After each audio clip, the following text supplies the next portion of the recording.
she can. Me too. Hi, everybody. If you can see us, welcome to the Two Twisted Crowns live show. And we have a special guest judge. Steph read the book. I'm so happy. Shout out to Izzy, because I think without her 25 and 25 prompt, Steph would not have read book one. I don't think anyone, including me, had me reading this series on their bingo card for this year, but I'm glad I did. I thought if you would, that you probably would have already. You know, that's what I was thinking. That if you were going to, right, it was on my radar, right, because I know you like it, and you and I overlap more than we don't in terms of books that we like. So if you say that it's a good fantasy romancy kind of book, I'll probably enjoy it. But right. But I knew you hadn't done it, hadn't mentioned it, and I was like, that's fine. You don't have to on my list. And I did both books this week, so we'll worked out well. So tell us your thoughts on book one, since you are new here. I really enjoyed it. I think by the time I got to the end of it, I should say I read both of them via audiobook, which I was saying to Heather just before, this is the first time I'm talking about a book on a live show where I haven't physically read the book or read it more than once. So I'm going to be sketchy on details, because audiobooks, I'm always slightly distracted when I'm listening to them. But I really enjoyed it. I thought the audiobook production was fantastic. And I really enjoyed meeting all the characters. I love the idea of all of the cards and the magic system. But by the time I got to the end, I could see how book two was going to take that storyline and run with it. And like book two is probably the better book of the two, even though I enjoyed the first one, because there's so much heavy lifting that book one does. The second book, in terms of introducing everyone, setting up the world, setting up the magic system, and introducing my favorite character, the Nightmare, because who doesn't love a devil in your head kind of character? Love the Nightmare. He's my favorite. Yeah, he's so good. One thing I really like about the Nightmare is that he's like a little bit creepy, a little bit not. He's affectionate, but he's like paternal rather than romantic in any way. And we just don't get enough of that, especially for like, I don't know, this type of character where it's like he's the big bad, but not that bad magical guy. That's usually a love interest. Yeah, well, I mean, you get to the end of the second book and you go, okay, I understand this character. I understand their motivations. I understand why everything is the way it is, why he reacts in particular ways throughout the entire series. But yes, I love that. He's honestly one of the most well-developed characters, if not the most well-developed, I thought, in the whole series, considering he wasn't actually a main character, like the main character, I guess. Right. I just love him, so I'm going to be biased in his direction. I think he's a great character. I think that he really elevates the series by a lot of it. I don't think it's an especially fascinating romantasy series without him, and without his history, and without him in Elspeth's mind, and just all of that. You take that away, you have kind of a basic romantasy, but he's so woven into everything, and it's done so well. I think you could even dial the romance back on all parts, and it would still stand really well as just a fantasy with a little bit of a romantic like subplot in it. Yeah, well, for sure. I mean, we're talking about book two, so spoilers, but like it's this generational story that's being told, and he's the linchpin for it, because it's his story, but it's not told in his time. Right, which is fascinating. It is, especially I feel like with the familial history that you find out, and about his descendants and everything. The Yu family. Yeah. I did not finish the book. quite yet. Again, I didn't finish it for the second time quite yet. But I've been I don't know why this would ever surprise me, but it always seems to. I always am surprised at how much I forget in between rereads, where it's like, wow, I did not see that coming. I will go back. It probably won't be this year, but next year I'll probably go back. I've got the books on the shelf, so I'll go back and actually read them because I think I need to do that, fill in the gaps that I missed the first time. I think it'll be worthwhile. Yeah. I think it's worthwhile. Yeah, this was the first time I had reread the second one, and I went back. My copy is downstairs, and I added all my like tabs and stuff to it, and it was better on the reread. But I mean, it's the second one isn't. I mean, both of them aren't perfect, but there's a little bit more in the second one I didn't like than the first one, and it was nice to refresh and find that again and be like, oh, this is fine, this, that, and the other. So yeah. What did you not like?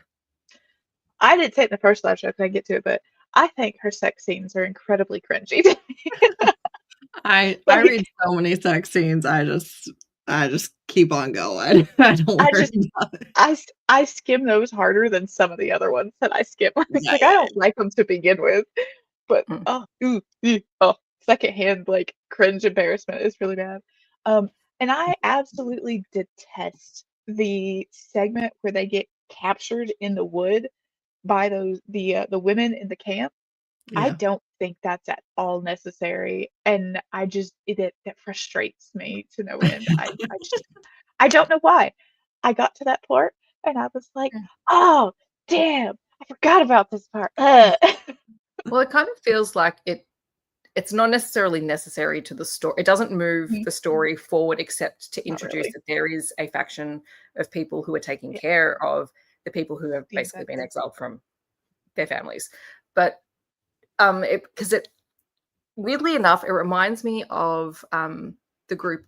I don't know if you guys have read or seen The Witcher, but there's a group of women that live in the woods that basically, like, it kind of reminds me of that tangentially, but it's not important to this story, except to say, hey, your family is still alive. Yeah, I just felt like it could have been done maybe a little better. I don't know. I still have yet to be able to put my finger on just why that, like, oh dang, we're captured. This character conveniently just dies with very little fanfare.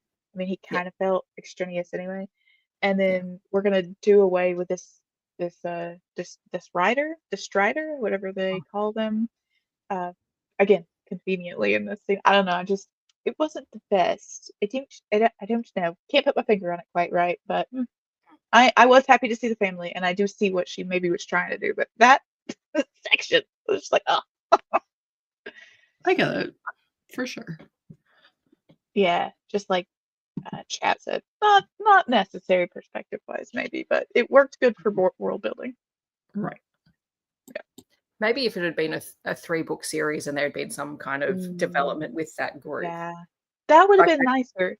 That could expand it out, but yeah, I mean, in terms of being a duology, maybe that's why it bothered me, because we go these 2 books with like we've got the quest to find the cards. We're on the quest to find the cards, and then all of a sudden we're getting oh, hey, did you know about these infected camps? We're going to talk about them for like 15 pages, and then we're just going to shuffle away. And maybe I didn't even really feel like it was necessary to show that people survived, because we already knew he said in the first book that they have a settlement, a place that they take them. But so one thing I will say, and I think this might be illustrating it, but I think she has like her main characters, right? And then everyone else feels pretty two-dimensional to me. Like, the nightmare is very well developed, and then underneath that you have Ione, Elspeth, Raven. I feel like we know all of them really well. Then we have the family characters, and I guess Hoth would actually be at the same level as Raven and Elspeth and everything. And then you have like some family characters, but there's like a bunch of characters that are mentioned throughout both books that I'm just like, I know. In one ear and out the other. Especially like the henchmen type people, it's just like, very interchangeable for me and the way that I remember them. I had to keep remembering whenever they brought up the physician, because there's the not great one, and then there's the Bad good and one. And I'm good. like, hang on, which one are we? It And also, really helps reading it. when the bad one died, because I'm like, all right, every time we mentioned one now, we're talking about the live one. Very much as it was In my- Finnick and Willow. Yeah. Yep. And like normally, like, and this is where, like, I know if I actually read it with my eyeballs, I remember the names better. Yeah. And I'm like, hang on, I know what's happened, but did I forget that? Did I not hear Right. it properly? Yeah. Yeah. But that's a me thing. That's not a book thing. I don't know. It's a little bit me too, so it might be the book. Not just Oh yeah. Very uh, true. but I think though that doesn't necessarily bother me. One, because that's pretty average, you know, that's what you expect from most authors. And then also, like I said, the nightmare, and also just the magic of the cards, the trees, the mist, the spirit, all of it woven together, you know, really carries the books for me, and is the part that I find so special and interesting. I feel like Elspeth, I liked Elspeth as a character, but I think if you didn't have the nightmare as sort of her counterpoint, you run the risk of having a very generic female lead. She's a bit bland in the series, whereas she's always kind of in conflict, which like internal conflict, which makes her a very interesting character, because even an ordinary situation, she kind of has to think about what's going on, and especially in this one where she is not the dominant personality in her own body. Right. Like, I like that. I thought that was very cool. And I know I said this in the first live too, but I really think it helps for her not to just be dumb and not noticing the things. It's literally, you know, she has someone else in her mind, and she is struggling to pay attention, to have conversations, to absorb things. A part that I got to, the nightmare says that for some reason he finds it very comforting that even after all these years of sharing a mind with her, he still has to explain every little thing. Yeah, he still has to explain every detail to her. I was like, even at the end, he's just so funny. He is so funny. He's always and it's like not malicious. I find it really interesting because I don't think that I'm sure you guys probably also have this perspective, but I don't think that the nightmare is, you know, the embodiment of the Shepherd King. I think the nightmare is missing a lot of the Shepherd King's actual good attributes and humanity and everything, right? And yet he's still so caring for Elspeth, and Raven even says that the one thing that he knows is that, like, he's not gonna let any harm come to Elspeth, and he doesn't really have to worry about that with him. Like, that's one thing he knows he can relate to him about. And I just find that in a way, you're taking, like, all the worst parts of a person, and yet there is still good and affection there. That makes him I think like he's a nuanced character because he is the originating point for all of the cards. So he's experienced the effects of all of them firsthand and is now stuck in someone else's body, having to explain that history while still feeling the effects of everything that he himself initiated. Yeah. Earlier on, which while try and undo it. So because I think I was just trying to remember, I think when he describes getting the maiden card the first time, like that was really interesting, because he, like, on some levels, like, he's still experiencing all of that even though he's not in possession of them himself. And also, just imagine you spent your whole life originally trying to, you know, come up with this solution for your kingdom. Then you spent 500 years just stewing in your hatred of the man that betrayed you, even though you also betrayed him to a certain extent. And trying to figure out where you went wrong and how you could fix it, how you could course correct. And then you are sharing the mind and body of an 11-year-old. And that is your tool to try and accomplish massive change. I just can't imagine. And so I feel like you kind of have to give him props for the patience that he's had with her all these years. Mm. I think it kind of indicates the kind of person he was because the nightmare card, and I had to double check myself, which is what I was doing, is the card he bought with his soul. So like Right. the person he is on the inside, that's who Elspeth ended up with. So we Right. really got to see who he was as a person. And then especially in the second book, we got to see who he became after he gave away everything he gave away. And even at the end there when he's running from Brutus, like we get to Mhm. see, I don't know. It's so well done. It's Yeah. also the sunk cost fallacy where it's like, Mhm. he's already given everything. Is he going to chicken out at the last thing? No, like, he's gonna keep Yeah. giving to try and accomplish it because he's already lost so much to this cause. Yeah. It's like a weird twist Almost. on that power, the idea of power corrupts Mhm. and Yeah. Corrupts, rebuilding. absolutely. Yes. See what That, day is exactly. where he had so much kept wanting more. Yeah. Yeah, there was a scene, I think he was talking to Brutus maybe, right? And he's like, "I've done so much. Why not do some more? Or why not give more?" Something like that. Well, at Yes. that point, you've pretty much given everything else. What's more? Yeah. What's more to Mhm. give? Yeah, he does have a reflection point where he says how foolish he was that he had been born into such privilege and such happiness and constantly wanted more. Yeah. More and more, yeah. Um, I really like how he wants the throne to go to Elm, Mhm. specifically because he has lived with pain so much, which was kind of the downfall of his entire royal line, and has chosen not to let it make a monster out of him. I was like, "That's so good." He knew from, I think from the beginning almost with Elm, right? Like, he knew that he could see that. Yeah. Yeah. I really liked Elm as a character. Me too. Yeah. Considering everything he went through, and without even giving it in detail, you get enough of a picture.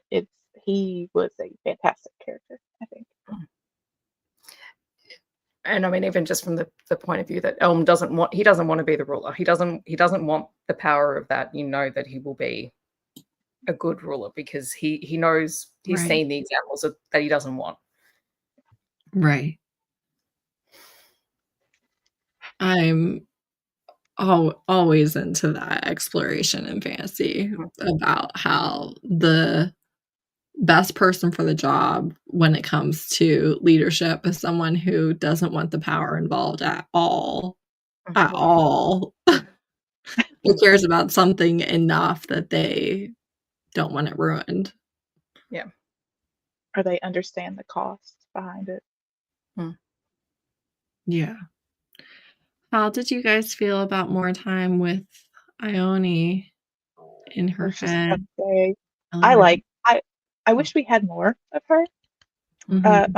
My second read of this made me end up loving her even more. I didn't the first time I read the first book, I was so mad at her by the end of it.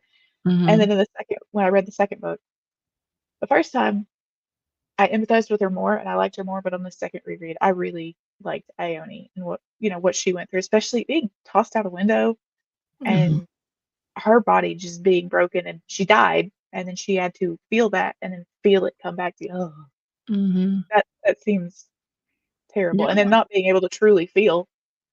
I don't know. I Mhm. really liked her this time. Yeah. I mean, she particularly in this book, like she went through so much constantly because they're basically using her to test the limits of the maiden card. Yes. Um, Yeah. and to come back from that and to still want to find a way for peace and not to basically exploit that cold personality. Like, I liked her. I liked her in the first book. I think probably because we didn't get her perspective. Did we get her perspective Not really. at all in the first book? So you only have her through Elspeth, who's seeing the changes but not seeing the reasons why, to finally get that. Yeah, Right. Having a little bit more of that would have been great. But like even her relationship with Elm, I think you're right in that if you took the romance elements out of here, it would still stand on its own as a fantasy story. But their romance is probably the one that I was more invested in than Elspeth and Raven, which was fine. Like, there was nothing wrong with it. But they were the two characters that I felt more for and wanted them to have their happily ever after at the end of it. Very much so. Elm and Ione, I think, had a little bit more yearning. Give me one sec. Go ahead. I was going to say, just like our chat friend here, I don't want to say your name wrong. They're a perfect match because they're broken pieces match. Yeah, they both felt so much pain and then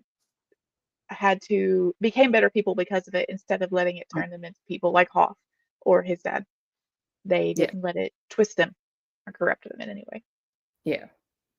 I think they were very complementary kind of characters. Yes. In a way. And I think it helps even out the dynamics a little bit. Because even Elspeth and Raven, because Elspeth has the nightmare and Raven has his secrets, like the dynamics are always a little bit off until they learn more about one another and they develop that trust. Whereas I feel like we got there a little bit faster with Elm and Ione. Yeah. My bonus kid is getting picked up, so There I've you heard go. nothing you guys have said. It's okay. We were saying that Day in the chat said that Elm and Ione were a good match, and I was saying I agreed with them. That's completely what I was actually going to say when they tapped it. So we were talking about how Elm and Ione were a good match because both of them, their pieces matched. Yeah. Yeah. And I also just really like how she's a sunshine character, but that's also not the character that you necessarily read about for 2 books, you know? But she's the sunshine character who has, in a way, maintained that through the type of things that usually take that away. And then obviously he's just ready to soak up love like a sponge. Just give it to him. I just always think that's a great match on the emotional front too. Yeah. The affection starved plus the overly affectionate. Right. Like, give it to me every time. Very much.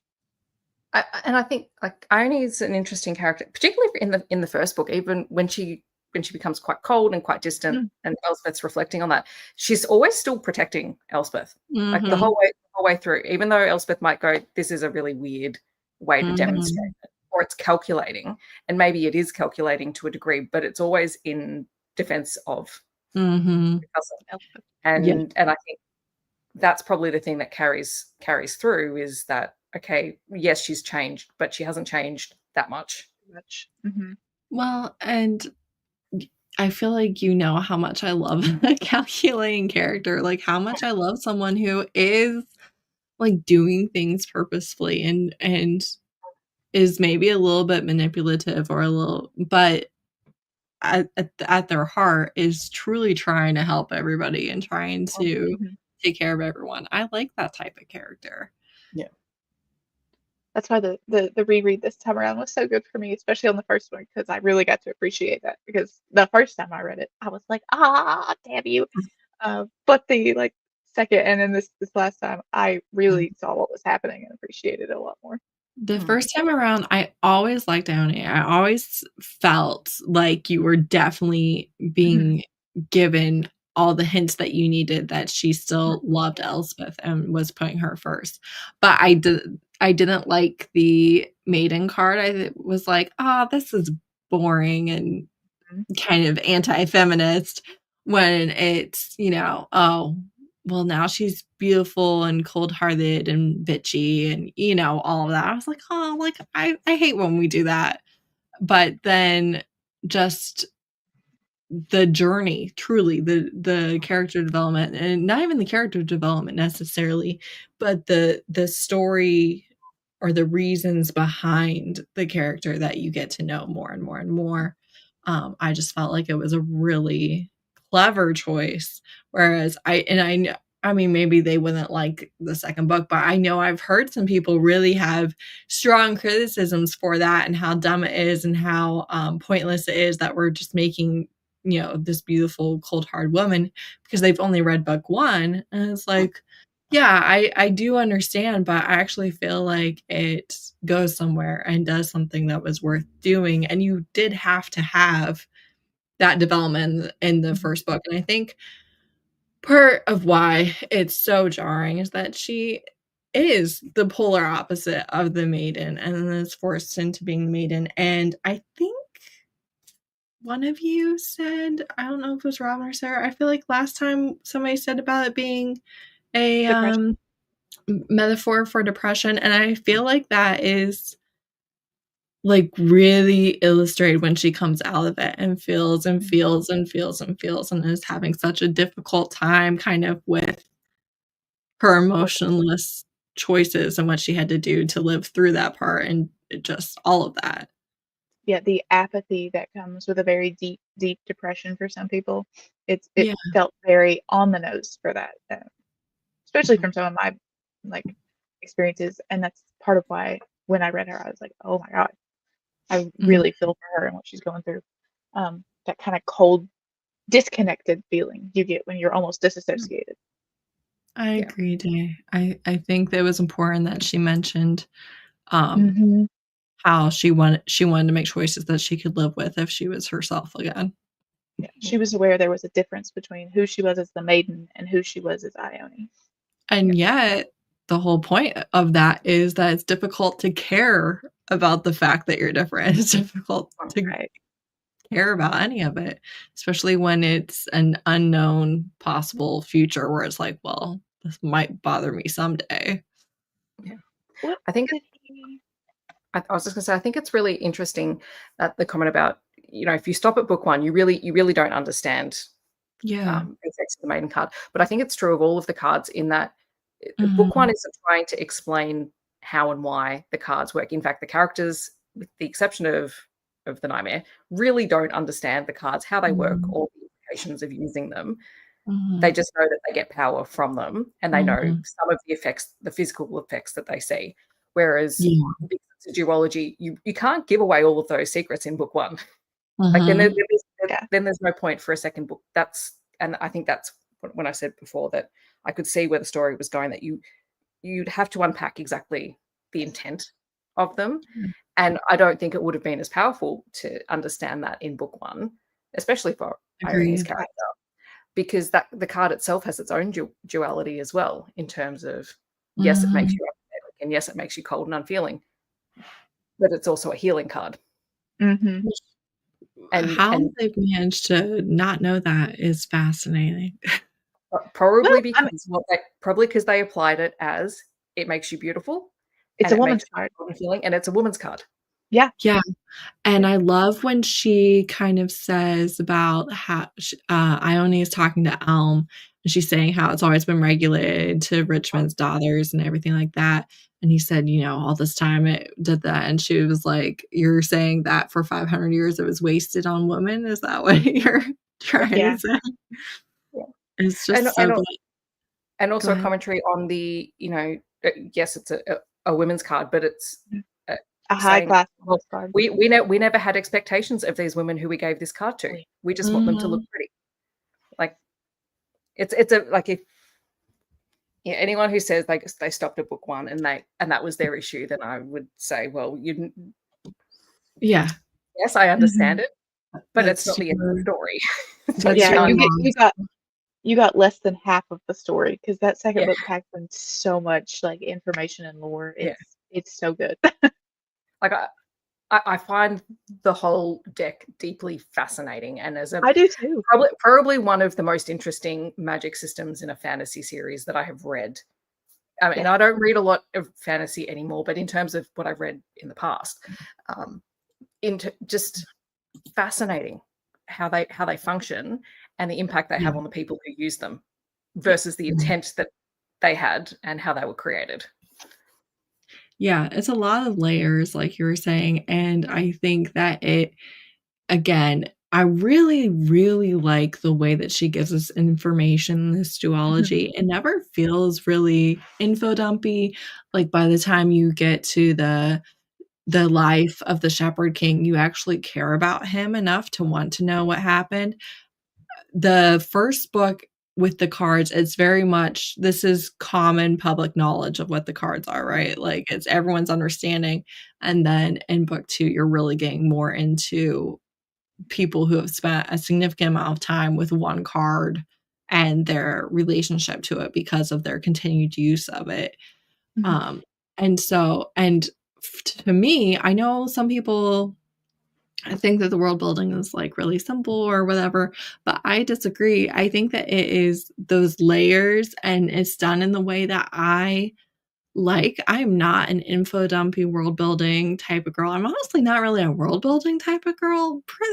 It's almost always the thing I care about the least. I'm so character driven that I don't really care a whole lot about spending time figuring out the world. I feel like kind of almost because of the way I read, because of the way I visualize and like absorb things and remember them and everything like that, I kind of have the same picture whether you gave me a 2-sentence description or we spent 3 chapters trying Yeah. to keep the details. Like I only ever got the same picture, so I don't care about much. But I just think that the beauty of this world building is really just the layers throughout both books, and you're having a conversation, you're doing a little plot point, you're robbing someone on the highway, whatever you're doing, and then you have and here's a couple paragraphs of information. And also so much of the world building and history and information is and the magic is in those interesting rhymes and stuff that the nightmare does. And I just think it's a good break and good sprinkles throughout. Yeah. I think like there's a difference between bad world building and world building that is told in a way that it's accessible to everyone. And I think as someone who started out in my teens, I was reading high fantasy, and I can't do that anymore because I cannot handle that much description and that much time in that space. Not because I don't think it's worth it or because I don't think people are doing a good job with it, but my brain doesn't process it the same way anymore. I would rather have, like you said, sort of less and built up over time and with enough to fill in the gaps yourself as well, because I think there's a lot to be said for where you think and what your implications are for the description as well, because like I said, not everyone visualizes the same way. If you give me too much, I don't visualize anything. So you give me too much and I'm like, whatever. Yeah. That's absolutely no difference to me because I'm not sitting here looking at a movie in my mind. And I know some people love that. Yeah. But just having simple layers just means that more people can come to the book and enjoy it, as opposed to people who will feel overwhelmed by having too much information. And I think the audience, and also, I mean, wearing my teacher hat, the book has been written for a particular audience. Right. And it's been written so that it's accessible to that audience, but also a wider genre. And I mean, everything that I looked at says it's young adult, which means again, that's another element of the writing style. Although to me, it doesn't feel like it should be young adult. I think it fits perfectly in a fantasy romance setting.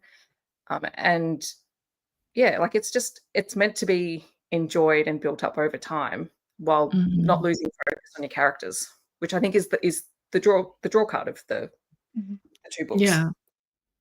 And I know when we say like the romance is not the most dominant thing, and you could even let the story live without it. But I know for me, I wouldn't enjoy this book nearly as much without the romance. I wouldn't have picked it up in the first place if there was no romance, right? Like, romance is what I'm drawn to. Now, I know I've said it before about this duology, but it's just all the things that people want changed about the writing or want changed about the world building or the relationship or what have you means that you are writing that book to a completely different audience. It does change who likes the book. And the people who like the book don't want those things adjusted the way that some of the Right. critiques are asking for. It's like, well, actually, you just want to read a different book. Like, you want to read a different author who is doing those things. And the people who love this book or this duology for what it is wouldn't be happy if you made all those, improvements per se. I It's would all that. really love to see her write an epic fantasy, though. Like, I would like to see her write like an actual fantasy. That would be interesting because she is so good at the fantasy side of things. Yeah, absolutely. And I was I going to say, like, it's always that debate of who's your audience, who's it being marketed to, and who's picking it up. And Right. and Heather and I talk about this all the time. I don't understand people who aren't enjoying a book, continuing the book, and then having critique about the book, because you're obviously not, like, yes, critique it and say what you didn't enjoy about the story, but the need to say, well, it should have done this. It's like, well, that's not what the author was intending Right. to do. Like, there's a difference between saying these elements didn't work together as a story, as opposed to she should have done. Mhm. And to me, that's going, okay, well, either you didn't really research the book enough to understand what kind of book it was, or I don't understand people continuing to read things they don't like. That's just a personal thing of mine, because I'm like, life's too short. But yeah, like, Yeah. it's so difficult these days to find, short fantasy series. And speaking of Yes. the romances, like, okay, yes, they're couched as romances, but really what they are relationships that develop between these characters. And Mhm. I like that. Like, you want to Me see too. these relationships develop. Are they done perfectly as romances? Maybe, maybe not. That's beside the point. But the point is that their relationships develop across the course of the two books, Mhm. to the point why when you get to the end and you're like, okay, I'm satisfied with where they've ended up. But anyway, Right. I don't know if any of that made sense. I'm It did. It Yes. does. And I don't know, like, again, I feel like the romances by themselves are not necessarily the thing I find most fascinating about her books. But again, me personally, would enjoy them much less if there was no romance to be had. Yeah. And yeah, it's not even like the strength of her books, I don't think. Yeah. But I think, like, if something in the story is driving it, even if the strength even if the strength is not in those romance. I mean, as romance readers, we're always drawn to sort of the romance. But even if that's not strong, but everything else is, and it's enough to pull that alongside it. Mhm. Yeah. I mean, I have certainly read far worse Well, I think for and me enjoyed far worse. So yeah, exactly. I think for me as a romance reader with this type of thing where the romance is not the absolute thing that I love about the book, I just need the romance not to piss me off. You know what I'm saying? Like, Fair enough. that will ruin the yeah, book for me. All you need to do is keep me happy while Keep me rooting for 'em. keep me on this journey. And it's amazing how many people can't accomplish that. It's yeah, like it's like, what are you doing? Why are we betraying each other at this point in the story or what have you, you know? Yeah. And I just like that that's never even like when Elm forces Ione to leave him behind, it's not Mhm. like, you know, the end of their relationship or like a third act breakup or anything. And it's something that she could have a difficult time forgiving him with. Maybe she does because I didn't finish the book. It doesn't come up again. Maybe she has a difficult time with it, but and she knows that he's doing it out of love, out of a, desire for her to live. And I don't think that type of thing deserves to be punished through the narrative from the characters being like, I'm never going to forgive you for that. How dumb were you? They're also both very practical characters, and that is a very practical decision to make in that moment. So yes, there is emotion driving it, but it's also a practical decision. So what is there to be mad about? Either we both die, which accomplishes nothing, or there is the possibility, like, it's highly unlikely they're going to kill him in that moment because he's valuable. He's a valuable character. Yeah, he is like, I should have run. What was I doing? But it made you run, and I'm glad that I did that. But, some authors would really just make that be a big thing. And it's like, I like that she has so much else going on and so much else that she is devoting her attention to that she doesn't have to have the characters be the source or the relationship be the source of conflict. That she's really doing external conflict well. And I also, I don't know, I just love that we switched to like a whole nother romance in book 2 while keeping all the characters from book 1 as the same level almost. And even the way that we move between the different characters that we're following in book 2 is really clever in terms of when we switch character point of view, what like the parts of the story that are being moved along in each section, and also listening to the audio, the fact that you can tell when that change happens because it's one audiobook narrator. The fact that you can have that differentiation in audio is also really, really important because otherwise you just kind of get lost and going, hang on, who am I with now? But there was some really clear, just clear changes in the narrative storytelling style when we're in different characters' perspective, and also just the audio performance. Everybody has their own voice. It's very clear who is who. Even just reading it, it's one of the strengths that she has in pretty much everything she's written so far. These and The Night in the Moth, I thought. We get really strong voices. Yeah, definitely. I don't know what I want to say, really. What do you guys think of the final conflict that I don't remember very well?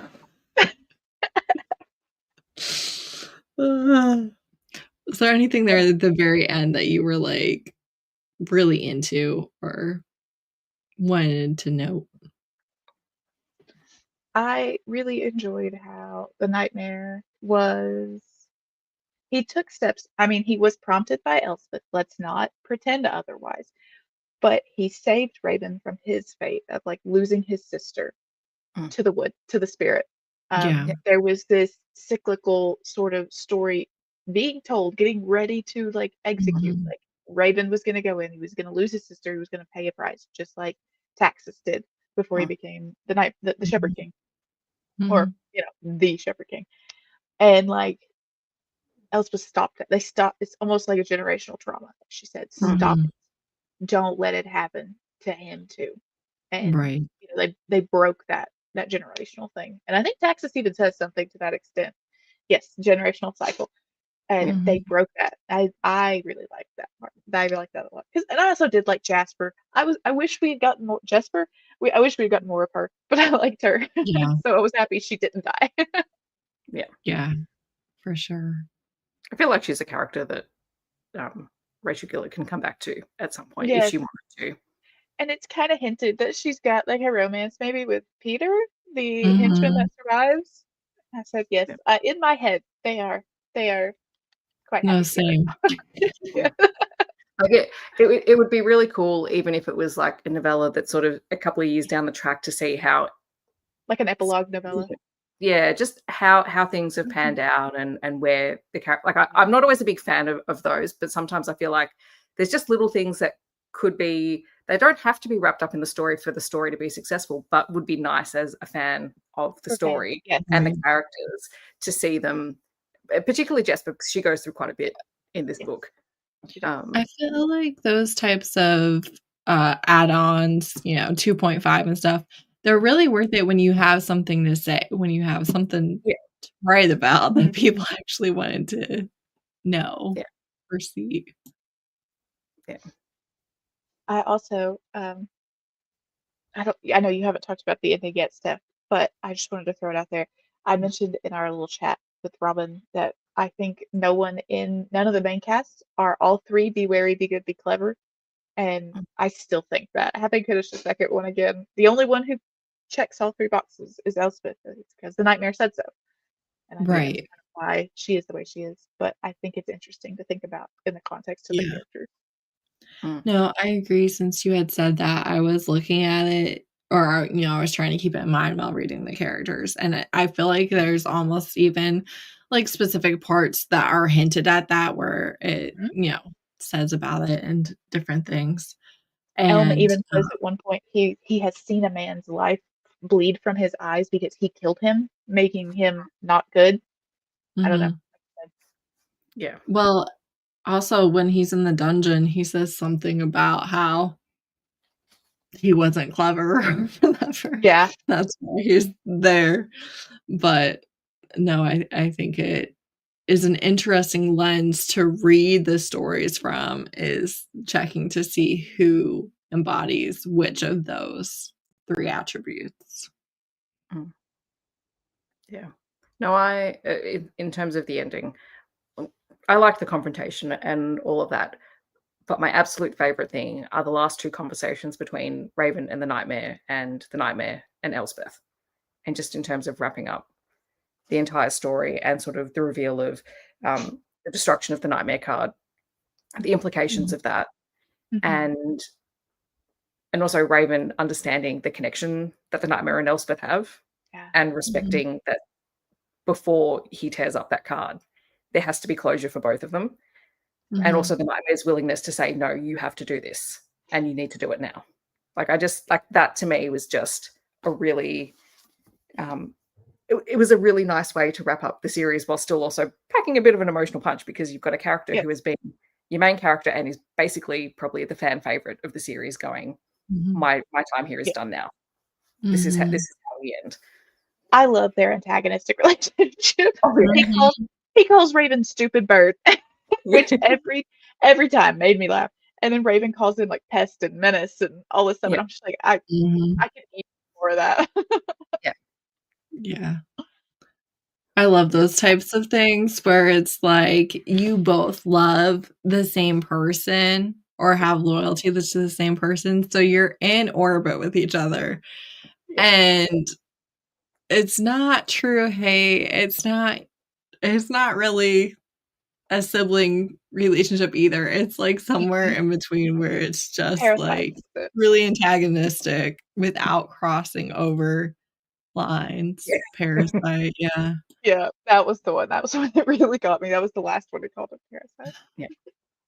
Those are so fun. And again, it's the type of relationship that's great. You've seen it a million times, all that stuff, but it's difficult to write in a way that works and works well.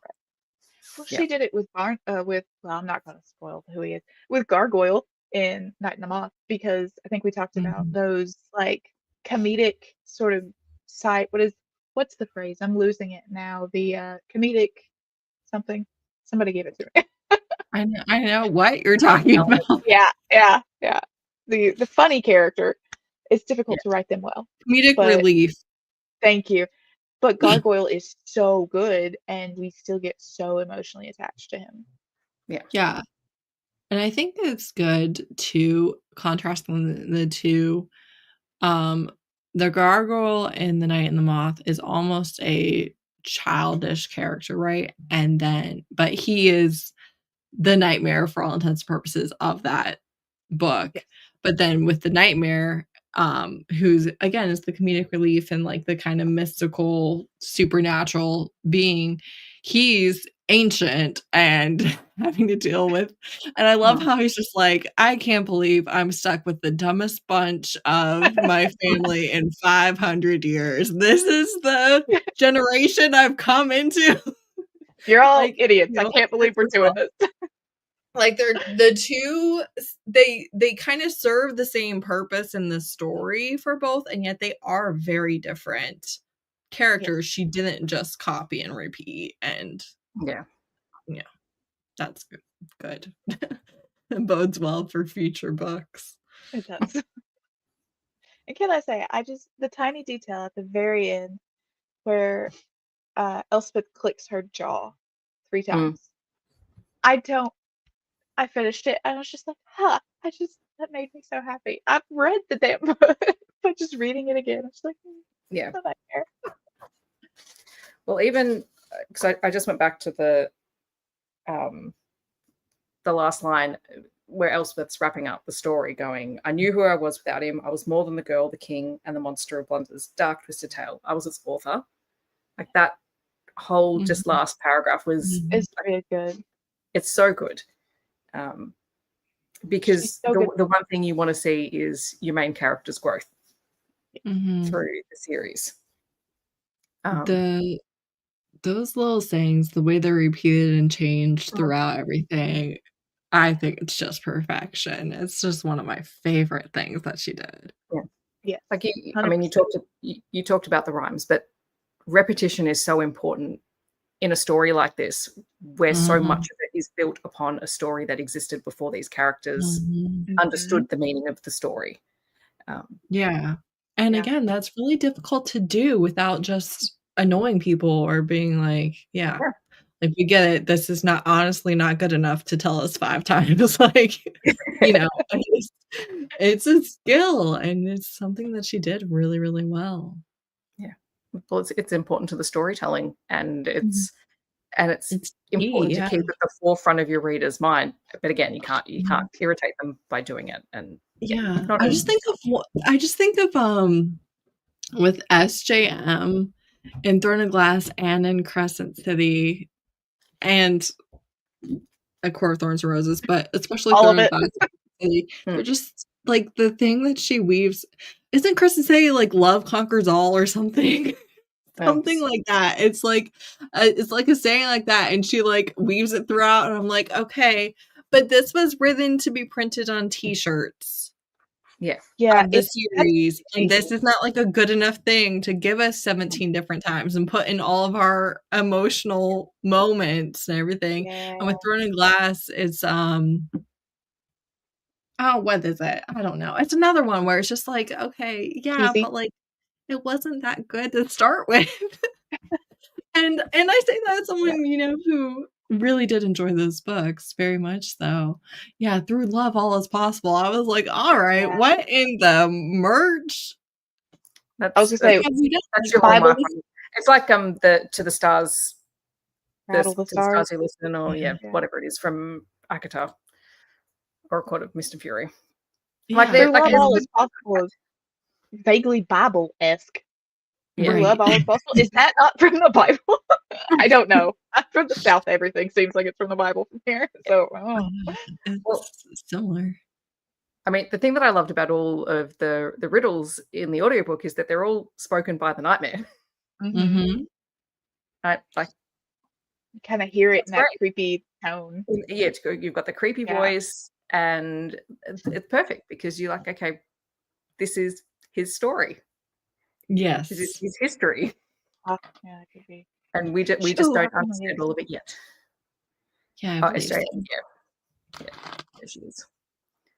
So for me, since I consumed it on like e-arcs and in the physical books, the way I read and visualize, the way it's written, just the tone, like I'm looking at one over here, the tone of it paints itself very dim and dark and grim in my mind. Like I don't know how she does it, but she masters the style of it very well. So for someone like me who reads with like color and some like images and stuff, it's constructed well. It works. Even my first read, I remember reading it and reading those introduction like riddles on each chapter and being like, oh, this is good. I like this. Yeah. I was saying to Heather last night, I would really love a set of the Providence cards as artwork. Like, I really want them. Yes. Mhm. There are some on Etsy. I think I I saw know, I'll some have when to I look. was looking Like, them up. the book You- has them inside. Oh, that's so pretty. Hang on, I'll take that off. Oh yeah, See, I've just Like, got the standard paperbacks. That is so pretty. I Whoa, love it. Yeah, that's so it good. was one of those weird things where Heather knows this. Like, I do every now and then buy a special edition or something, but I don't tend to go out and specifically buy them. But I'm like, by the time I'd read the first book, I'm like, actually, yeah, That's a good one. That's a good one. I got But the maiden and the quote too. Yeah. well, now I'm on Etsy. nice. Yeah, I've got to go on there afterwards. But What I did, like, as soon as I finished the books the first time, I was like, I have to find something. Oh, there's somebody with a greetings from Blunder t-shirt. That's cool. Nice. Yeah, I saw the books. I'm like, you know what? I knew I was going to read them both in the same week. I'm like, that I don't do that often, and I know that I'm going to come back to the books. Screw it, I'm getting the special editions. Yeah. I've They're seen really they're at Walmart across the street right now, and I'm just like, I don't need them. That's Well, I I didn't haven't own, read I them. didn't, and the other thing is, I didn't own them already. Like, That's fair. You have a good excuse. Yeah. I borrowed the audiobooks and whatnot. So I'm like, I don't actually physically own them. I haven't spent money Right. to get these books yet. Yeah. I keep staring. But I have reread these several times, and I'm gonna do it again. Yeah. No, there's and like some books you go, okay, I can see the merch opportunities here, and then there are some that you go, this is just like, it's perfect for it, and it's perfect for nice things that are not generic, like they're unique. I love that. Yeah. Exactly. I love that saying, dude. I love the types of things truly where it's like the merch that if you know, you know, and it's a very Right. clever, reference. But if you don't know, it doesn't strike you as anything. Yeah. I hate posting blind links, and this is huge, but these cards are. Wait, let me post this. Nope, it's too big. Damn, I was gonna say I found some really good cards. This shop has some good cards. But yeah, there's some really good ones online. Yeah, I feel like this is the type of book truly that kind of inspires people to make something for it because it does just. I'm not gonna lie. I was like, be wary, be clever, be good would make a killer tattoo. I'm a tattoo girly, so it would make a very good like script tattoo. Oh, for sure. Yeah. For sure. Is there anything else about the book that you guys want to talk about? No, I'm glad that I read it. I'm glad that I read it. I'm glad you read it too. Yeah, and look, I'm no replacement for Robin, but I'm glad. I wish we could have had us all together, but alas. It seems to be our fate at the moment, is just all crossing paths at different times. It is. Life be lifing. Yeah, it really do. She said she just got the baby down not too long ago, so yeah, she's been working hard all night. So I told her we could, or she could hop on, but I don't think that's going to happen. I'm so glad that anybody read it because of this. I really just felt like it was a good time of year for it and everything. I know stuff's in spring, so not as good for you, but I don't know. I have wanted to reread it, and I will admit that I did not feel like rereading these books at all whatsoever. I've been complaining in the group chat that I made for the read along that I was my idea. That she has. It's very funny. I told her to do check-ins. She fought it so hard. But I was like, oh, let's check in. Let's do check-ins. Let me tell you, I would not have reread it if it was not on a serious deadline. And I'm glad that I did. I didn't want to go on and on not having reread it. So I'm glad some of you joined me to force me. I'm always down to join you for something like this. So, like, the good thing is, because I've got another fantasy romance duology sitting on my shelf that I have not read. So this is like the good one. I'm like, oh, maybe I'll go and read those in the near future. Right. It's like, oh, maybe that one Maybe I'm will in the be mood for it. good. Maybe this will be fun. This series is the reason I even bothered to start reading fantasy romance. I was like, oh, Yeah. okay. Yeah. No, I feel like it is a great gateway book in kind of any direction. It's Yeah. true. Yes. It works really well as a mishmash of the genres, kind of. Yeah. Like, this is the kind of story that I like. Yeah, exactly. Which is why I'm like, yeah, I don't want any changes. This is what I like. It's the way I like it. Yeah. I have to ask now, what's the duology on your shelf that you're going to read? I've got the Crimson Moth and the Rebel Witch. Yeah. I have Crimson Moth, but I haven't picked it up. So I will look forward to seeing your thoughts on that. Yeah, I've been looking forward to it. I just, because I don't necessarily reach for fantasy all the time, I'm like, I know I want to read it because it sits in that realm of, okay, I'm probably going to like it because it's not super heavy on the world building and whatever. Yeah. It'll probably just be a good, fun read. So maybe I'll save it for after report writing, because I have to start report writing this week. Like, maybe in a couple of weeks. I'll come back to it as a reward. Yeah.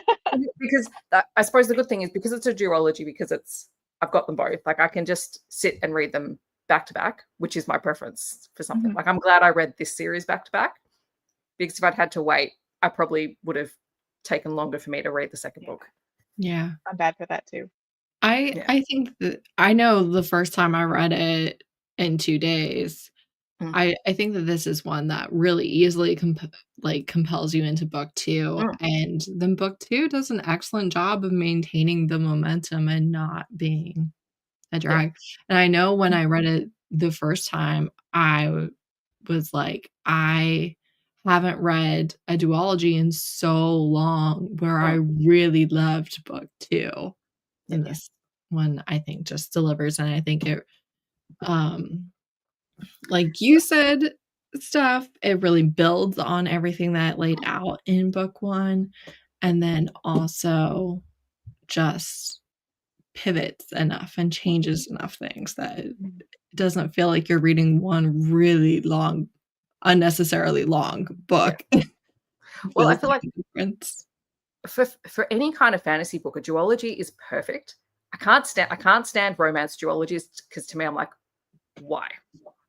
But a fantasy, what do you mean you can't wrap? I don't know. This is my contemporary romance. I mean, I gotta agree with you. Why? But if, like, a fantasy romance, it gives you enough time to build something out without making it a 600 or 700 page book that you sit there and go, I can't hold this physical thing, or it's going to take me ages to read. I can take a pause. I've got a complete story-ish wrapped up, and I can move on. And contemporary romance duologies, it's always, he stabbed my father, he betrayed me, he was lying to me the whole time, it was actually a bet, I can't believe this. It's like always like major betrayal. For what?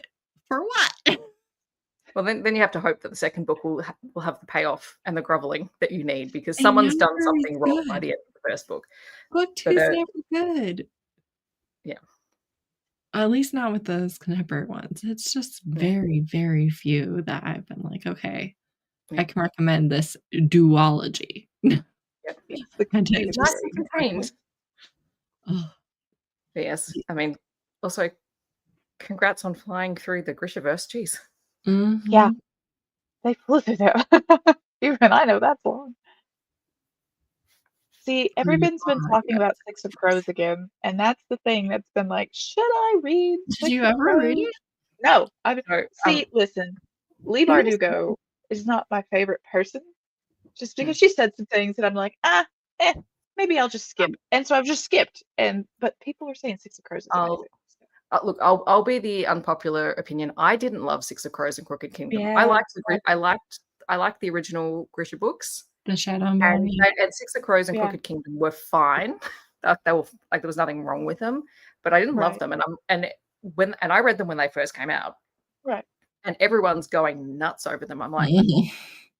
Fair enough, yeah. I've clearly missed something. Is it me? Am I the So problem here? I But tried to read the first book in the young adult one, the original series, and I just it was so bland. It was so bland. I was like, I'll DNF it. It's not, no skin off my chest. And then like it just got so popular. yeah, I'm missing something. yeah. I Mhm. enjoyed the first three. Again, I probably would have taken an entire series on the Darkling, and you could do something really cool with that hmm character, as opposed to I think what actually happened with the series. Yeah. Like everyone's a big fan of Kaz, and I'm like, I could Yeah. care less, but Even I to know each who their own. that If you is. love it, more power to you. I think maybe at that point I was starting Yeah. to come off my Mm. YA reading trend at that point, but I don't know. I think that's why I found it Yeah. as bland as I did because I was coming out of reading YA and I was just like, maybe not for Well, me. That's all right. I was reading YA for the first time in, like, a few years because it hmm was when I was kind of getting back into reading after having my kids. Mm. And so I know for a fact that, a lot of the books that I read had the good timing of I was flying through books and I was watching BookTube and I just kept picking up, you know, what was being YA. recommended over and over Mhm. again. I kind of got it in a You perfect hit time it the right part. for me. Yeah. Yeah. Well, I just realized I went back. So Six of Crows came out in 2016. So that was right around the time Yes. that I started my YouTube channel. So that was right around the time when I was just inhaling Yeah. YA fantasy and anything that was popular. So that's probably where it got caught up in Honestly, my. I think it's cool that you are, new to See, that's YA. Yeah. yeah, that's very fun because There's so much to why it's offer in good. YA. It's great. Yeah. Yeah. I'm not reading it There's right now. so much Sorry. greatness.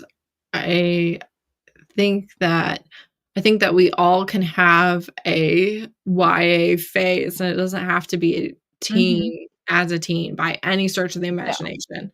I think it's really I don't know, I think it really works for, like, a few years there, like, you will Yeah. whenever you pick it up, you're like, "Oh, this is great. Love this because there's so much good And stuff. also, Really though, is. particularly the Grishaverse is still like I have some issues with YA at the moment. The stuff that's been published now in terms Right, of where it sits in the readership category for YA, right. and that's just again that's me having issues with what's accessible to readers at any Yeah. given point in time. But Grishaverse was YA, like it's actually true Mhm, YA. It's True written YA. for its intended audience of that 16 to sort of 21 age mhm, bracket, while still being accessible to everyone else and having a really engaging storyline. mhm. Um, and my issue is when YA is written purely for 18-year-olds and above, and I'm like, That's not no. that's not YA. Um, Right. I so agree. I feel like at that point we were getting so many really good books in the readership category, I which is agree with fantastic. you. That's Yeah. fair. I don't think you can have a YA book if a 16-year-old can't reasonably pick it up and enjoy Right. it, whether it leans a little younger for them, whether it leans a little older for them, or is right on the money. Well, I mean, because They should be YA able to. is technically 12 to 18 with Mhm. some overlap with middle fiction, with some overlap into sort of Right. older books, Yeah. but yeah, like it would get too messy to have different distinctions, but I think you need to classify whether it's applicable. Mhm. Well, this is when I'm reviewing YA books. I always have to classify whether it's for your younger YA audience or your older YA Older. audience. Right. Yeah. I agree. There's a difference, and all are valid. I don't like things that are being marketed towards more adult readers. That is supposed to be YA. That's just personal 100%. preference. But that's So me diverging from our chosen topic today. I will say when One Dark Window first came out, it was marketed to a lot of adult readers. Mm. And that's why and some initial reviewers, at least in the States, didn't like it because when I was given pitched the e-arc, it was for adult readers. but now people seem to all agree it's decidedly like new adult or YA. So it's Well, very see, strange to me to see this shift. well, see, because I really didn't pay all that much attention. I knew about the book. I knew that I had friends who loved it. I knew that there were people who weren't big fans of it, but I didn't really know where it sat in readership categories. And I, in my head, I thought it was adult, even on that sort of that new adult sort of area. But then when I finished reading the first book and I went and looked up, I'm like, it's still being marketed as YA. And I can see that. Like, I can see it, but it's still an older YA, YA market. Yeah. It feels new adult to me more than YA, because I don't really view it as YA. Yeah, because Orbit in the States is who published it, and they don't tend to do YA. I kind of view it as new adult because they do have some stuff that's new adult from Orbit. So I don't know. The marketing gets really shady. It has gotten shady lately. I very much will agree with you there. I don't. Which is a shame, because I think that like that's the thing that puts books in front of the wrong audiences. Yes, 100%. And that's disappointing. And I could go on a whole TED Talk rant about publishing and whatnot. But you want to market your book to the right audience so that you get the right readers for it. You're not getting it with that. Yeah, because then you will draw in people who might not have picked it up because they've heard people talk about it and understand what the book actually is. And even people who don't like it will say something that might draw someone into the book. But when you just have people expecting something completely different because the market, you're doing a disservice. Right. Mismarketing doesn't help anybody. It doesn't do anyone any good. So I don't understand why we insist on it, but capitalism, that would be capitalism at work. That would be capital. That would be money. I mean, to me, you'd sell more if you sold it to the people that wanted it in the first place. But what do I know? More long-term insanity, Heather. You're expecting people to think through things logically. Yeah, I do, and I'm always thoroughly disappointed. All right.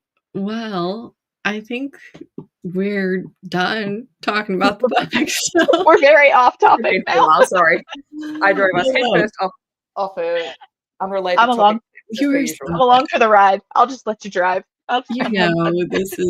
This is what the people are here for.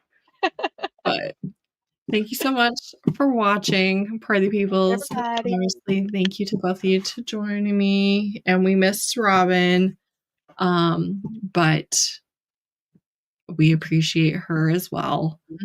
And again, Robin is the entire reason why I read these books. So she's why we're gathered here today. We love Robin. All the good vibes to Robin. I know hubby is sick and kid didn't want to go down. So. We will be doing a live show. Theoretically, we'll do a live show for the second book in The Night and the Moth when it comes out this spring. So I was gonna say, did they announce book one if you want? Yeah. I know the title's out, I think, but the Knave and the Moon, something like that. I don't know. But yeah. So we'll be back with Rachel Gillig, and I'm hoping, I know she has a release after that duology too. I'm hoping to be around for that. So thanks so much for